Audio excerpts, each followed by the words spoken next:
자, 그럼 이제 나이브 모델을 이용을 해서 차분된 값을 한번 예측을 해보도록 하겠습니다. 그래서 여기서 오늘 우리가 한번 써볼 라이브러리는요.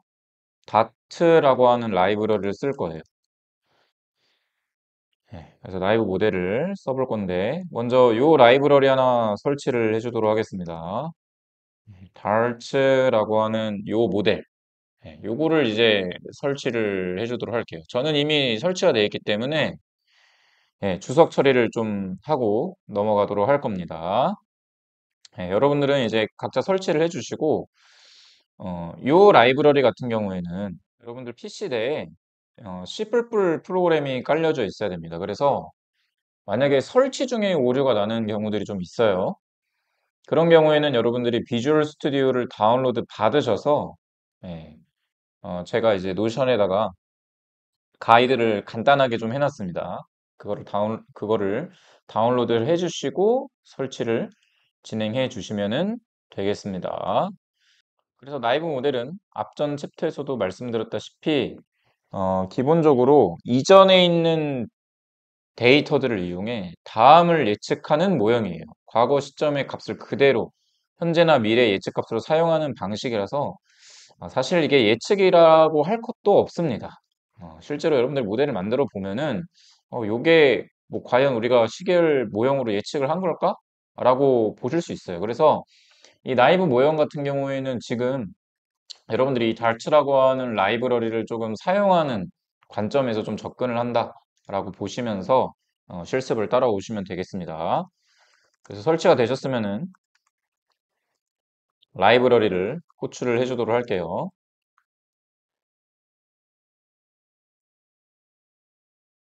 두 개의 라이브러리를 가져오도록 하겠습니다. 앞으로 여러분들이 이 전통적인 통계 기반의 모형들이나 마이닝 기반의 모형들을 이용해서 시계열 분석을 할 때는 요 라이브러리를 활용을 할 거예요. 그래서 실행을 시켜 주시고요. 요 아래에 있는 이 타임 시리즈라고 하는 요 라이브러리는요. 우리가 가지고 있는 판다스 데이터 프레임 구조 있죠? 이 데이터 프레임을 해당 라이브러리의 자료 구조로 변환해서 사용하기 위한 목적으로 호출을 해온 겁니다. 이게 무슨 말이냐? 우리가 지금 이 가지고 온 데이터, df2 데이터 보시면은 데이터 프레임 형태로 돼 있죠? 일자와 시가 그리고 뭐 뒤에는 우리가 아까 뭐 계절성 분해나 이런 것들을 하면서 얻은 데이터고 이렇게 데이터 프레임 형태로 데이터 구성이 되어 있습니다. 기본적으로는. 근데 이 라이브러리를 이제 쓰실 때는 이 라이브러리에 맞는 데이터 형태로, 데이터 타입으로 변경을 해줘야 돼요. 판다스에 있는 함수들을 쓸 때 우리가 데이터 프레임 형태 또는 시리즈 형태 자료를 쓰듯이 이 달츠라고 하는 라이브러리의 함수들이나 어떤 알고리즘을 쓸 때도 여기에서 적용할 수 있는 데이터 구조, 자료 구조로 변환해서 사용을 해 주셔야 됩니다. 그래서 이렇게 한번 변환을 해보도록 할게요. 이 우리가 가지고 있는 df2의 시가 데이터의 차분을 한번 예측을 해볼 건데 이거를 1 단위로 1이라고 하면 데이죠. 이 데이 단위로 타임 시리즈 자료 구조를 구성을 해보도록 할 겁니다. 그래서 타임 시리즈에 from 언더바 데이터 프레임 함수 써서 여기에다가 우리가 변환시킬 이 데이터 프레임 집어 넣어 주시고요. 내가 날짜로 변환할 자료를 컬럼이죠. 날짜로 변환할 컬럼 이름을 먼저 써줍니다. 그리고 어떤 값을 예측할지 그 y값 있죠. 우리가 예측할 y값을 뒤에다가 써줘요. 저희는 시가 데이터의 차분된 결과, 정상성을 만족하는 차분이 된 결과를 쓸 거기 때문에 시가 언더바 디퍼런스의 약자 DIFF라고 하는 컬럼을 여기다 집어넣어 줄 겁니다. 이렇게 해서 변환을 할 건데요. 저희 데이터 같은 경우에는 지금 그 주말이나 이런 경우, 공휴일 같은 경우 이게 주가 데이터다 보니 주말이나 공휴일 같은 경우에 데이터가 비어 있어요. 그리고 그 비어 있는 데이터는 날짜 자체도 데이터가 비어 있는 거죠. 그쵸? 그렇게 되면은 이 알고리즘 자체에서 이렇게 그냥 변환한다고 했었을 때, 에러가 발생할 수 있습니다. 보시는 바와 같이 에러가 이렇게 발생하게 돼요. 그래서 이 에러 같은 것들을 우리가 좀 방지하고 알고리즘이 잘 작동될 수 있도록 비어있는 날짜를 먼저 채워줄 겁니다.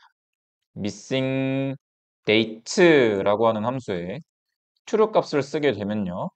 비어있는 날짜, 비어있는 일자에 대해서 날짜를 채워주게 되고요. 그리고 그 날짜를 어느 단위로 우리가 채울 거냐. 일 단위로 채울 거다. day 단위로 채울 거다. 라고 해서 D라고 하는 옵션을 써서 일 단위로 비어있는 날짜를 채워줄 거다라고 이렇게 선언을 해줄 수 있습니다. 그러면 보시는 바와 같이 수행이 돼요. 수행이 되고 여기 미싱 밸류가 있죠. 그러니까 이 데이터 상에 없는 날짜를 채워준 거예요. 이 함수는 없는 날짜, 없는 값을 채운 게 아니라 어, 시간 범위 내 존재하는 결측된 날짜에 대한 결측 처리, 음, 처리를 수행해준 함수다라고 보시면 되겠습니다. 만약에 내가 여기에 그러면은 여긴 지금 이제 미싱 밸류로 나오는데 여기에도 내가 어떤 값을 채워놓고 싶다, 결측값을 처리하고 싶다라고 한다면은 fill underbar value라고 하는 함수를 써서 여기에 true 값을 써주시게 되면은 이제 여기 비어있는 결측값에 대한 처리 작업을 수행을 해줄 수가 있겠다라는 겁니다. 그래서 이 옵션은 시간 범위 내 존재하는 결측값, y의 결측값이겠죠? 이 결측값에 대한 처리를 수행을 해주고요. 기본적으로는 단순 대치를 수행을 하게 됩니다. 단순 대치를 통해 비어있는 결측값을 처리를 하게 돼요. 그래서 실행을 해주게 되면은 오타 났네요. fill NA입니다. fill NA value. 그래서 실행을 하게 되면은 아까 들어가 있던 결측값에 1이라고 하는 값들이 채워져서 들어간 걸 보실 수가 있겠죠. 네, 요렇게. 그래서 보관법을 이용을 해서 단순 대치기법을 이용해 처리를 해준 거고요. 그럼 이제 이렇게 처리된 데이터를 우리가 series 1이라고 하는 이름의 변수로 선언을 해주도록 하겠습니다. series 1. 그러면은 이제 이 시리즈 1이라고 하는 요 자료 구조가 어떤 구조가 되는 거냐? 바로 이 데이터 프레임, df2에 있는 데이터 프레임 자료를 달트라고 하는 타임 시리즈의 알고리즘들을 사용할 수 있는 자료 구조로 변환한 거예요. 굉장히 독특한 구조입니다. array라고 되어 있는 형태의 y 값이 들어가 있고요. coordinates라고 하는 정보에 날짜 정보가 들어가 있어요. 날짜 정보들도 이렇게 확인을 해볼 수가 있습니다. 그리고 어떤 칼럼에서부터 왔는지 이런 것들을 확인해 볼 수가 있고 인덱스의 날짜 이렇게 잡혀져 있죠. 날짜가 어떤 식으로 채워졌는지 이런 것들을 확인할 수 있는 데이터 구조입니다. 그래서 여기에 이제 나이브 모델을 적용을 해서 한번 예측을 해보도록 하죠. 나이브 모델 적용 한번 해보도록 하겠습니다. 그래서 나이브 모델이라고 하는 변수에 나이브 seasonal이라고 하는 우리가 위에서 불러온 함수죠. 이 함수를 적용을 해줄 거고 k 값이라고 하는 파라미터를 줄 거예요. 이 k 값은 내가 이전 며칠을 기준으로 다음을 예측할지를 결정하는 값입니다. 그래서 여기다 1을 써 넣게 되면은 하루 이전의 데이터를 이용을 해서 다음 날짜의 값을 예측하겠다 라는 의미로 사용이 되는 거예요. 그래서 k가 1이다. 는 이전 며칠을 기준으로 다음을 예측할지 결정하는 파라미터고요. k가 1이면은 하루 전 데이터를 이용해 다음을 예측하겠다라는 얘기입니다. 그래서 이전 날 데이터를 다음 날 예측 값으로 쓰겠다라는 거예요. 네. 그래서 이 모델에다가 fit 학습을 시켜줄 겁니다. 어떤 걸 학습시켜줘요? 시리즈 1을 학습시켜주면 되겠다. 그래서 실행해주면은 되겠습니다. 되시죠? 음. 학습이 바로 되고요. 예측도 굉장히 간단해요. 라이브러리 쓰면은 뭐 우리가 여러분들이 계속 경험해 보셨겠지만 라이브러리에 이렇게 제공되어 있는 함수들을 우리가 활용을 하면은 어렵지 않게 코드를 만들고 데이터를 예측하고 다루고 처리하고 이런 것들이 용이하게 된다라는 겁니다. 예측도 간단해요. 예측 수행을 한번 해보도록 하겠습니다. 30일치를 향후 30일을 예측을 한번 해보도록 할게요. 쉽습니다.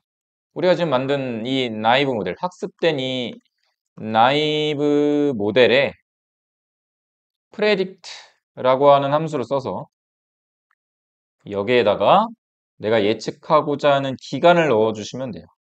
우린 30일치 예측하고 싶은 거죠. 30 써주시면은 향후 30일치가 예측이 쭈쭈쭈 되는 걸 보실 수가 있어요. 근데 다 아래 보시면은 보시는 바와 같이 어때요? 다 똑같은 값이 나오죠. 왜 이렇게 예측이 될까요? 이 나이브 모델이 바로 이전 날, 이 예측하기 바로 이전 날의 데이터만 가지고 뒤를 쭉 예측하기 때문에 그래요. 그래서 우리가 시리즈 1의 맨 마지막 데이터를 보면은 마이너스 100돼 있죠. 그럼 이게 바로 그 다음 예측이 그냥 쭈쭈쭈쭉 쓰이는 겁니다. 그래서 이렇게 같은 값으로만 예측이 쭈쭈쭈쭉 돼버리는 현상을 보실 수가 있어요. 그러니까 어때요? 사실 제가 처음에도 얘기를 했지만 굉장히 알고리즘이라고 부르기도 되게 무색하게 좀, 이 동작 원리가 간단하다고 말씀드렸던 게 이런 겁니다. 그냥 이전 데이터를 참조해서 다음을 그냥 예측을 해버리는 거예요. 음, 굉장히 단순한 모형이죠. 그래서 이렇게 예측을 수행을 해줄 수가 있고, 물론 이제 우리가 여기에 주기성 같은 것들을 좀 부여를 해줄 수가 있습니다. 만약에, 그러니까 그럼 나이브 모델 도대체 왜 쓰느냐? 이 이전 날 것만 계속 예측을 하면 우리가 어떤 패턴이나 이런 것들을 반영을 해서 정확하게 예측을 좀 하기가 어렵지 않느냐? 라고 말씀하실 수 있는데, 주기성 같은 것들을 부여해서 다음을 예측을 할 수가 있어요. 이렇게 예측을 하면은 사실 큰 의미가 없습니다. 왜? 이전 날 데이터를 이용을 해서 K가 1이기 때문에 하루 전 데이터가 다음 예측 값으로 쭉 쓰이기 때문에 그렇죠. 근데 만약에 이번엔 이렇게 한번 해볼게요. 이 나이브 모델에 K 값을 10으로 주도록 하겠습니다. 10으로.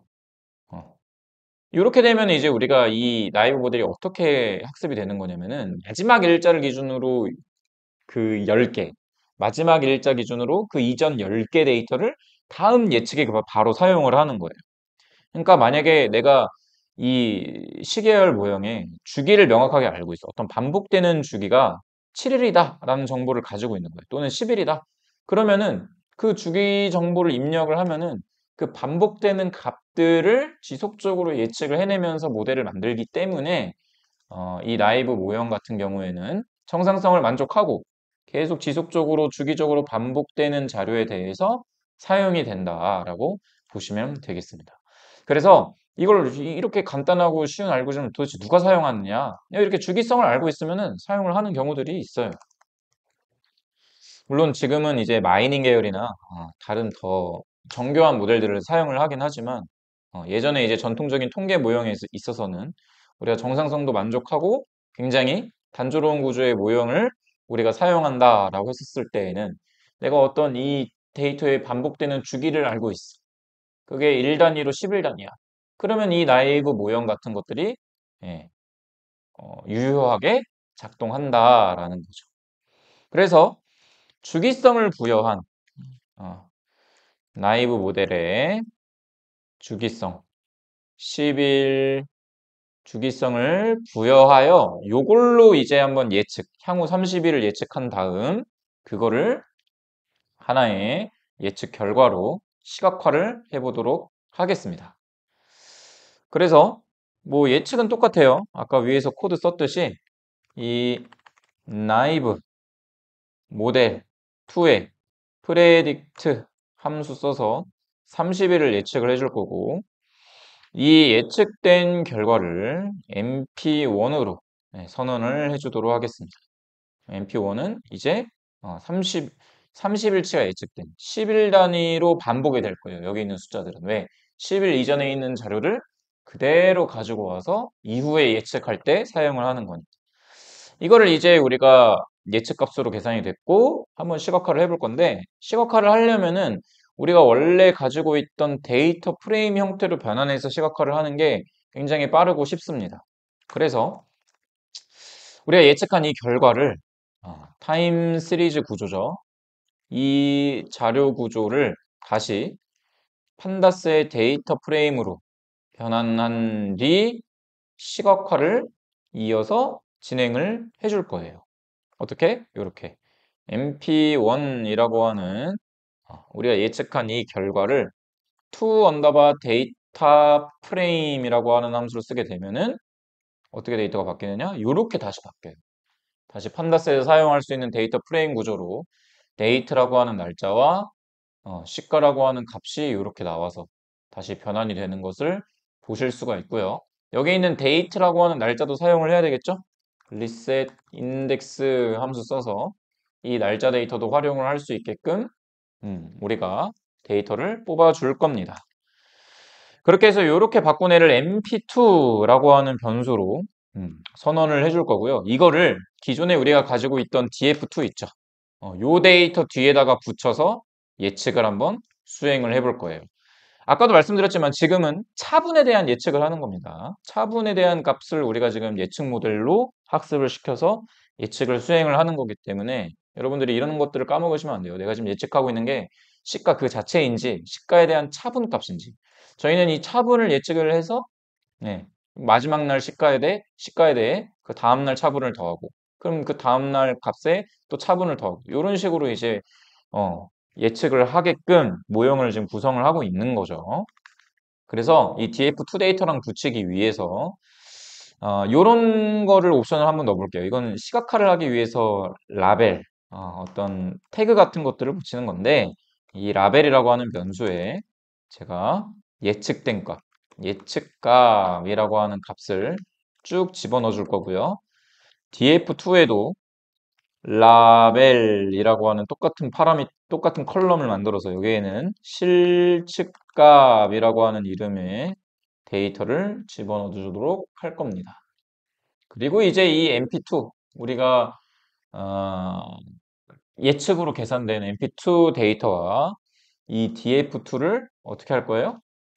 합쳐서 그래서 이렇게 한번 해보도록 하겠습니다. 판다스에 concat 함수 써서 이 우리가 지금 가지고 있는 df2와 mp2 데이터를 붙일 겁니다. 실측값과 예측값 데이터를 연결하는 거죠. 시각화를 위해서 하는 겁니다. 이거는 그냥 예측값만 보고 싶다면 여기서 사실 끝나는 거예요. 예측값 확인하고 끝나는 건데 우리가 시각화를 명확하게 해주기 위해서 요거를 이렇게 이제 바꿔주는 거죠. 네. 그리고 이제 시각화를 하고 싶다 하면은 우리가 앞서 불러온 플라틀리 라이브러리를 이용을 해서 시각화를 해주도록 할 겁니다. mp.data 넣어서 x에는 데이트 그리고 y에는 시가의 차분 그리고 컬러라고 하는 옵션에 라벨을 집어넣도록 할게요. 그래서 이렇게 시각화를 해버리게 되면은 자 보세요. 여기 있는 이 앞에 있는 차분 값들은 뭐예요? 실제 값이에요. 실제 우리가 1차분을 수행해서 얻은 결과고 뒤에 이렇게 빨갛게 칠해진 이 부분이 뭐예요? 이 부분이 이제 예측값이 되는 거죠. 예측값이 어때요? 이 앞전에 있는 11이 그대로 앞에 있는 요 열흘치가 그대로 예측값에 쓰였다 보니까 어때요? 앞에 있는 열흘치의 패턴과 똑같이 예측이 되는 거죠. 그렇죠? 네. 그래서 이런 식으로 우리가 예측을 수행을 해서 결과를 출력을 해줄 수가 있습니다. 이게 이제 나이브 모형이에요.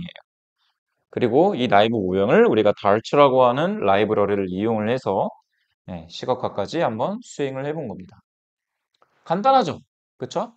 그래서 저희가 앞으로 이제 다음 시계열 세션에 대해서 얘기를 할 때도 이 알고리즘들에 대한 설명을 간단하게 진행을 해드리고 이렇게 또 라이브러리를 이용을 해서 예측값 계산하고 예측 결과 시각화하고 이런 식으로 이제 진행을 하도록 할 거예요.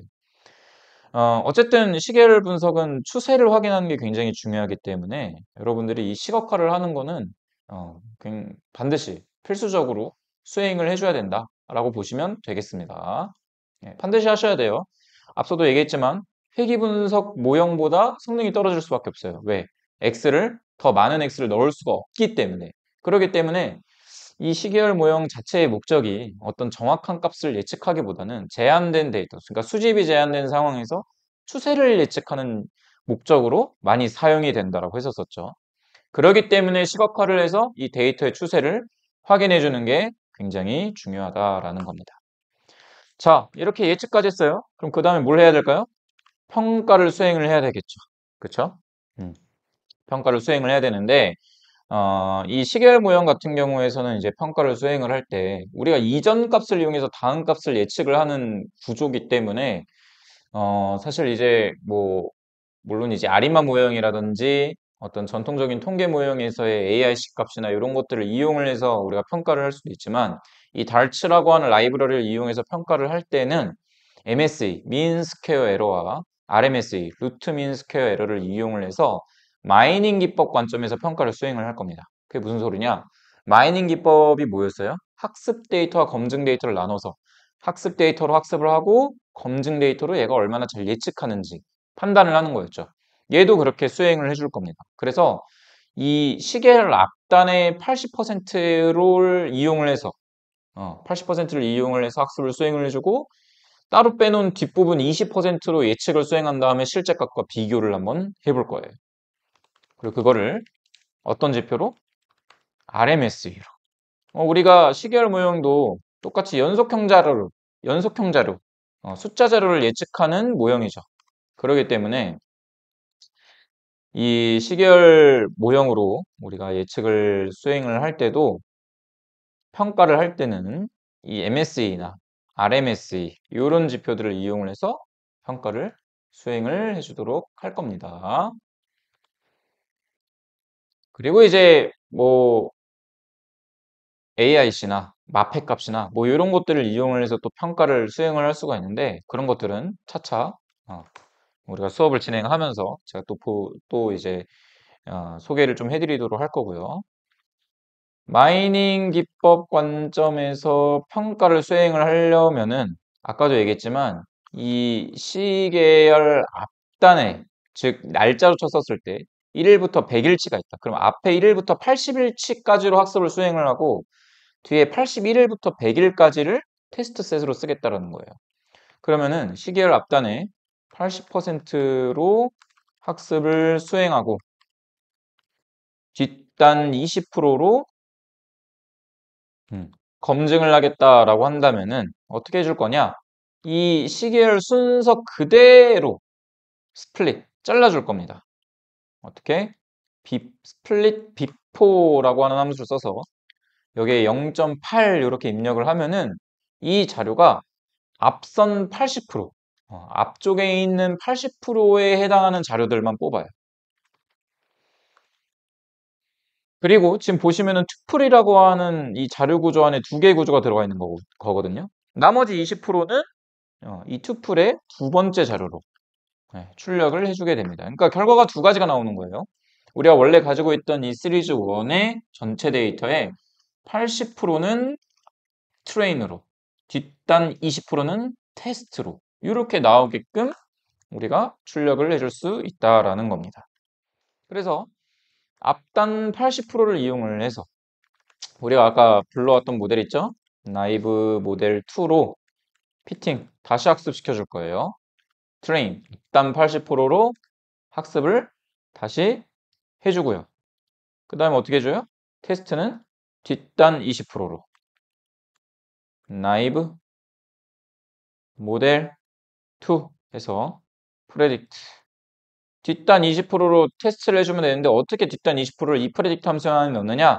뒤에 있는 20%의 데이터를 이렇게 집어넣어 주시면 됩니다. 뒤에 있는 20%의 데이터의 개수를 집어넣어서 예측을 해주면은 오타죠? IV 예. 모델 L도 빠졌네요.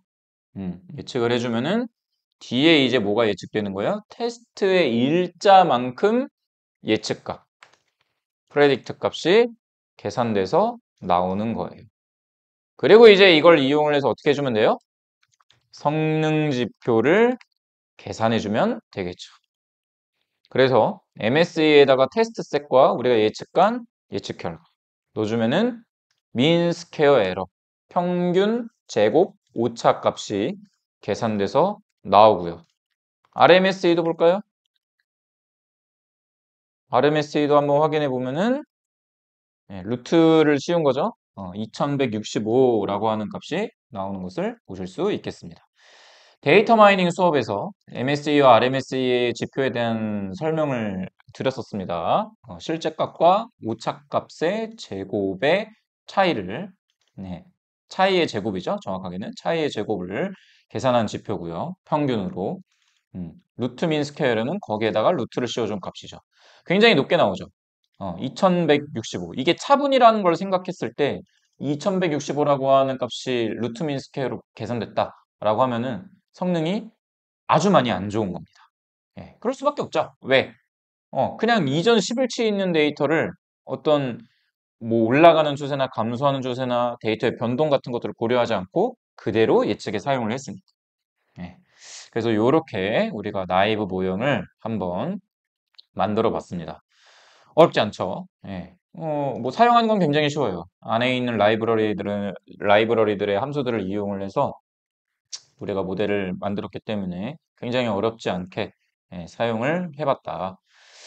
그래서 이번 세션은 이렇게 나이브 모형까지 실습하는 걸로 저희가 마치도록 하고 이제 이어서 바로 다음 세션에서 실제 그 크롤링을 통해서 데이터를 수집을 한 다음에 그 수집된 데이터로 뭐 전통적인 관점에서 분석도 해보고 시각화도 해보면서 또 시계열 자료, 시계열 모델을 만들면서 또 거기에 필요한 여러 가지 이 나이브 모델 말고 이제 그 다음에는 뭐 ETS 모델, 세타 모형 이런 것들 이제 설명을 해드리도록 하겠습니다.